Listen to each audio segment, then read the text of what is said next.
And welcome back to the SmarkTank Revolution, where we always kick out at 2. I am your host, the benevolent, intelligent Mr. Donnie Wonderful, a.k.a. Big Time Donnie, and I want to get straight into this. I'm flying solo today. Shout out to my colleague, Mr. Joey Business. At the time of recording, it is Tuesday, the day after Labor Day, and my God, do we have a great weekend of wrestling. And very intense media scrum following AEW's All Out. But that's not why we're here today. Today, we're here to talk about the misconception of this analogy of the Rockers. Because Joey and I were watching All Out at the movie theater, and we were talking about FTR and the Young Bucks. Actually, like we were talking about them first, about who was the better tag team, and ironically, they both happened to be in trios matches, and we were just comparing the two styles of them. But then I believe on one team, I can't remember who it was. But whenever tag teams are mentioned, there's always going to be that one standout star, the one that you can tell is going to be destined for singles greatness. And that guy we deem as the Shawn Michaels of the team. But when someone says you're Marty Janetty, is that really an insult? Like, I understand it's supposed to mean that you're the number 2 guy, but let's look at the Rockers. And mind you, I'm a Bret Hart guy.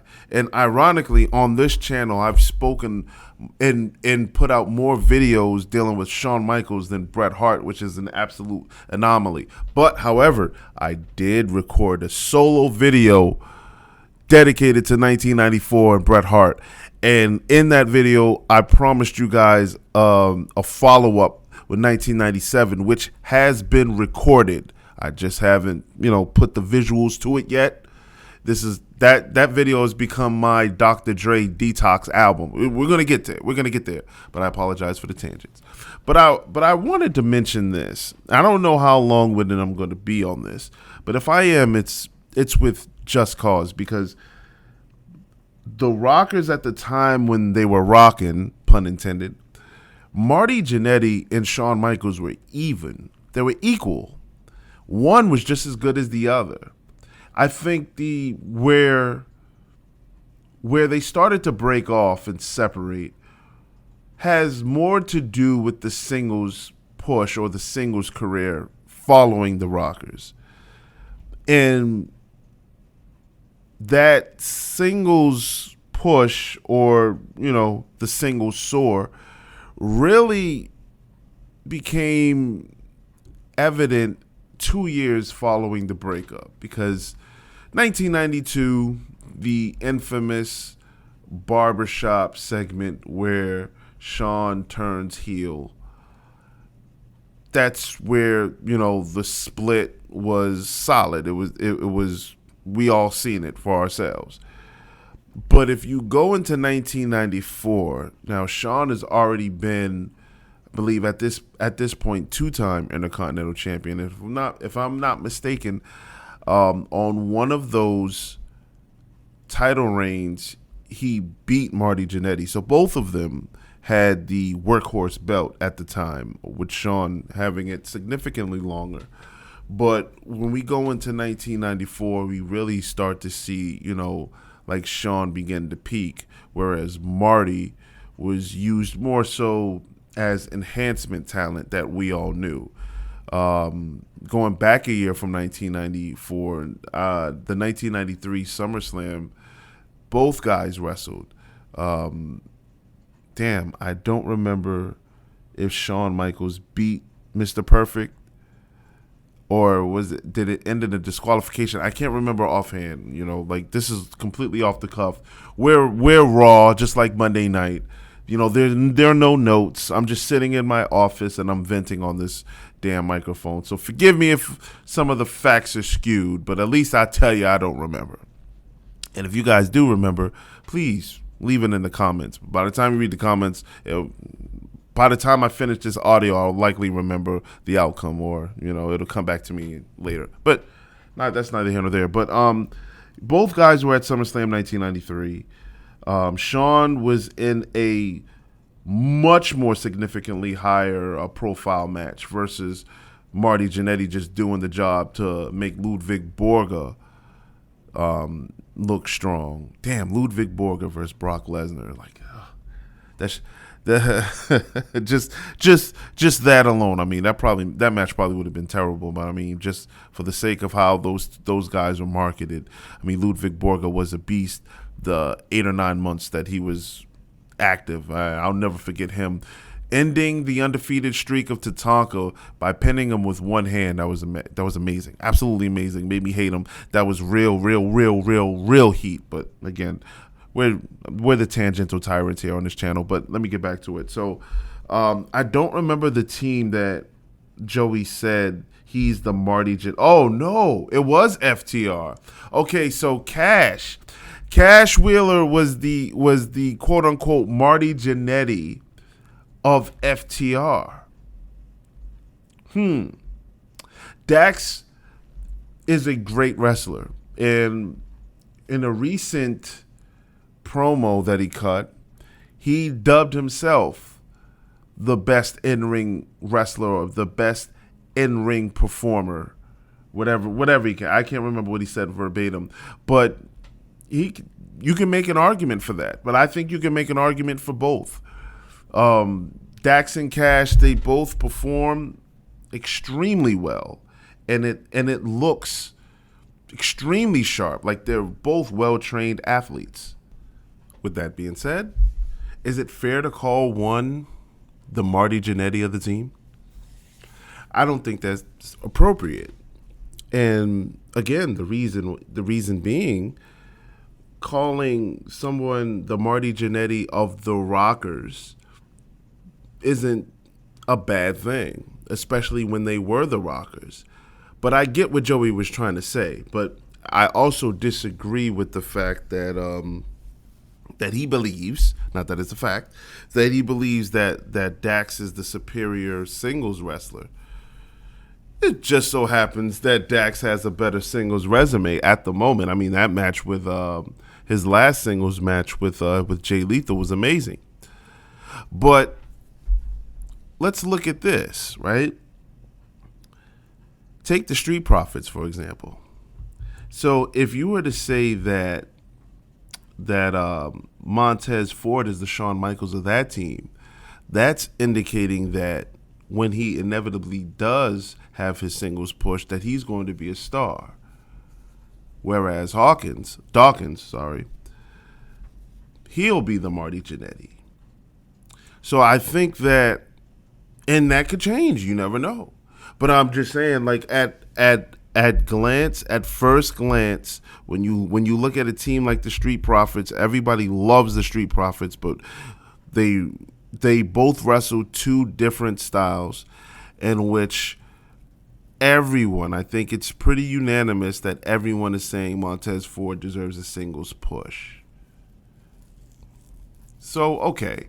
But when the Rockers were a tag team, I don't remember everyone saying, hey, Shawn Michaels, that one right there, that blonde one right there, he deserves a singles push. I don't ever recall hearing that. Maybe that was the talk of the back, but I mean, if it was because allegedly Marty Janetty was a problem,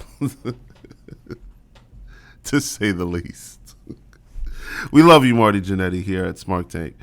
But yeah, I just really wanted to brush on that real quick.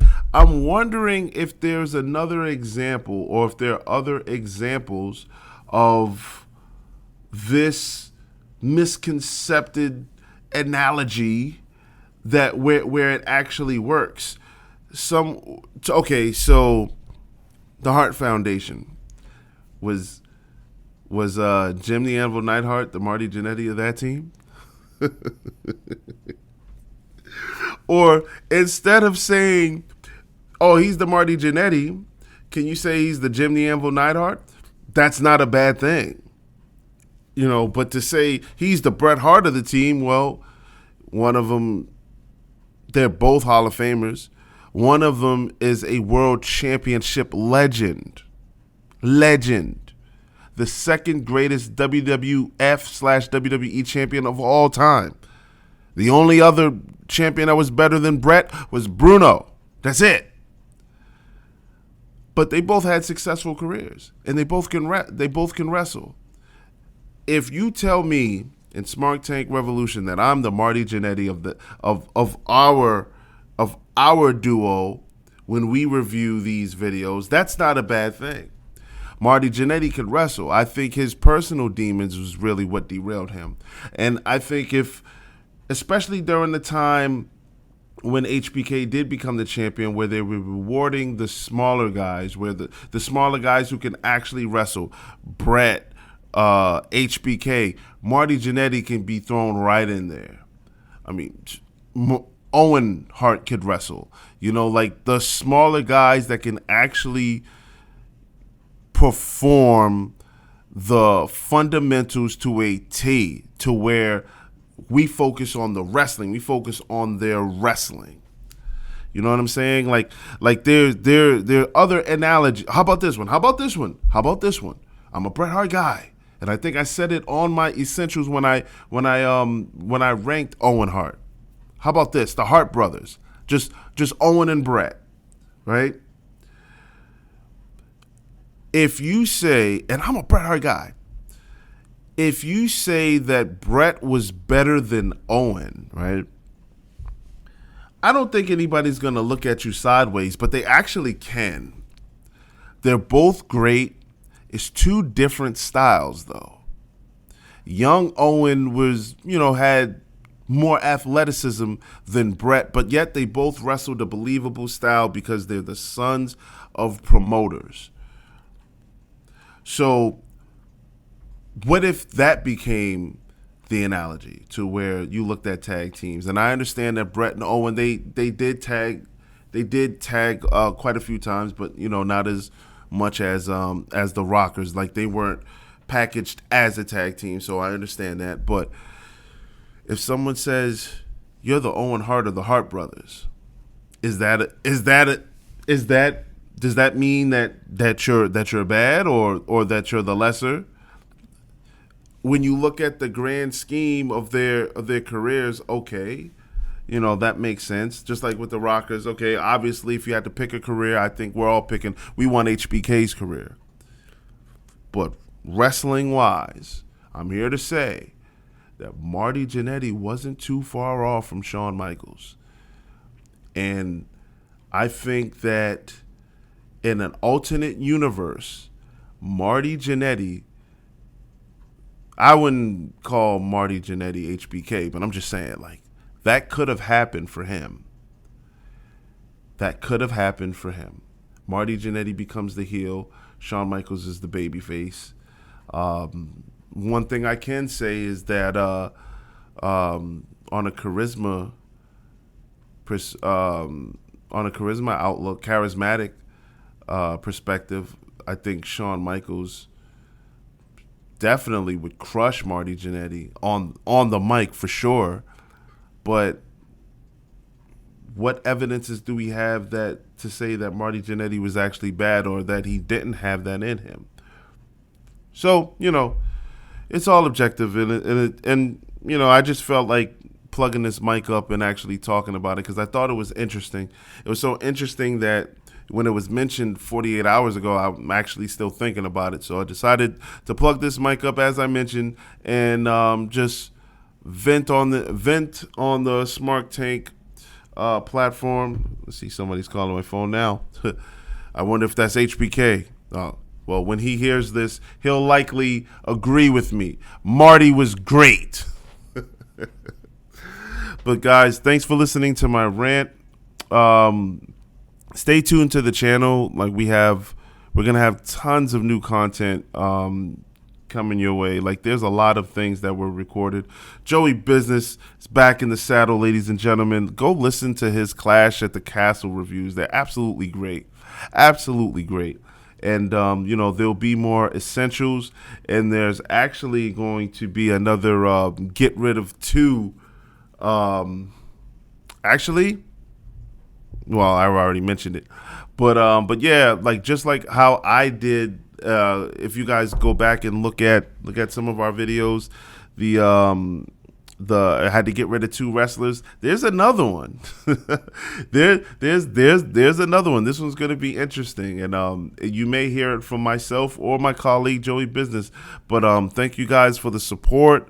Our subscribers have went up, and we welcome all the new subscribers, and thank you guys for rocking with us and the ones that have been here. And we're growing. SmarkTank Revolution is a revolution, and we are the know. Till next time, guys and gals.